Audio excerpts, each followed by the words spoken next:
Good evening to you, bro. Good evening, bro.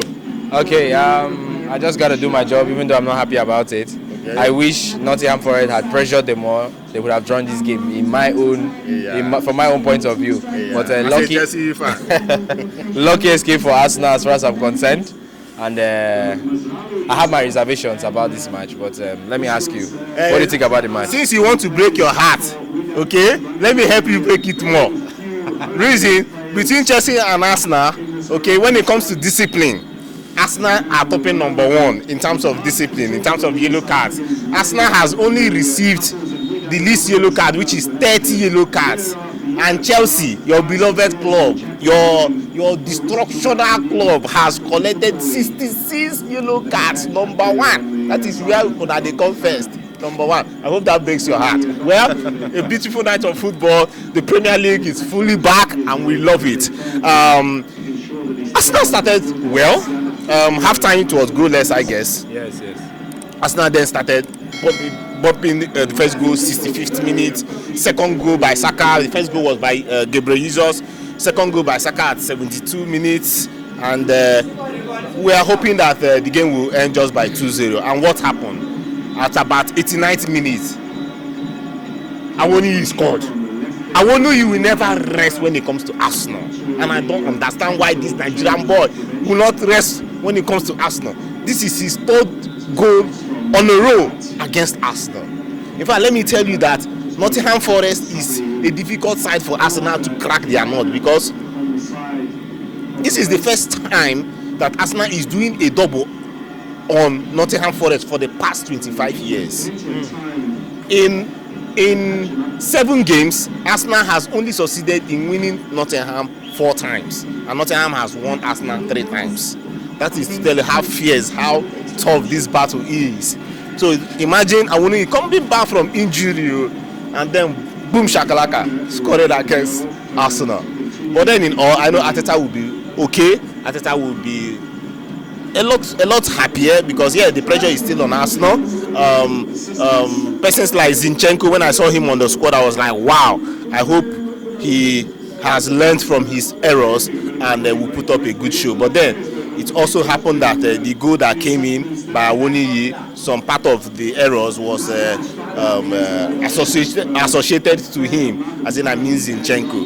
But in all, Arsenal will be comfortable, sitting pretty on the second of the ladder board, while leaders board, while Nottingham Forest is 16th position. And this is one thing about the Premier League that will I say, when we are watching the AFCON and we are seeing all these offsets, mind you, the Premier League is full of offsets.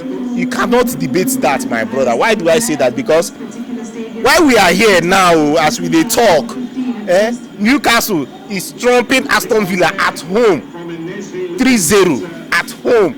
Then Luton Town has torn people's tickets, people's daily bread. They have torn it apart. Okay, by scoring 4-0 against Brighton. Okay, these are the times that we are talking about. I'm happy that the Premier League is back. So just imagine, you have AFCON by the side, you have Premier League by the side. What kind of entertainment is this? My brother. And tomorrow we're going to watch Liverpool against Chelsea. Wow, what an amazing win! Then on Sunday, Liverpool and the club army will be coming to the Emirates on Sunday. It is back to back. So we are expecting a lot. Kudos to Arsenal. They've done their best. And also, while we are also talking about the Nations Cup, we also need to talk about the Premier League from this light. Today's game, could you imagine that 103 passes were made? 1,003 passes. 1,003 passes. Whereby in AFCON, when you see 300 for one side, 300 for one side, you'll be like, wow, plenty passes were dropped. Is it not almost the same time that we are talking about? Okay, today's game ended at 97th minute. That's 90 minutes of full time and 7 minutes added time. That's 97. But then, can you imagine that 1,003 passes?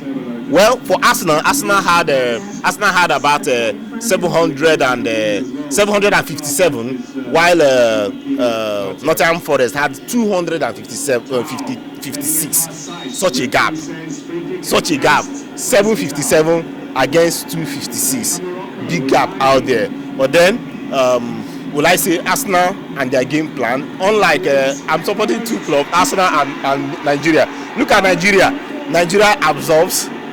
Okay, that's why my previous talk, which I was telling you, see, I don't enjoy, or I'm not comfortable because of my background. I'm not comfortable seeing a club playing back. I know Chelsea, you guys are used to it, backing the ball. At the time, it was just your game plan. But then, Arsenal also has made us to enjoy football, coming out to play this game, having 757 passes in one game. Big kudos. We are enjoying the Premier League. Thank you guys for giving us, let's say guys, oh God, for giving us what a wonderful moment, having AFCON at the same time while we are also watching the Premier League. Sure. Chaotic entertainment, my brother. So lastly, before I let you go, Arsenal this season, they have really been somehow, they have a particular pattern, and if it seems like it doesn't work, they seem to be frustrated. What I'm talking about is the flanks, Saka and Martinelli. Once you are able to outplay these guys and you're able to put them in your pocket, it becomes a problem for the team. And that is not something that is good for a team who is gunning to win the trophy. So how do you think this can be corrected by Mr. Arteta? Reason because Arsenal does not have a proficient 9. Arsenal does not really play from the middle.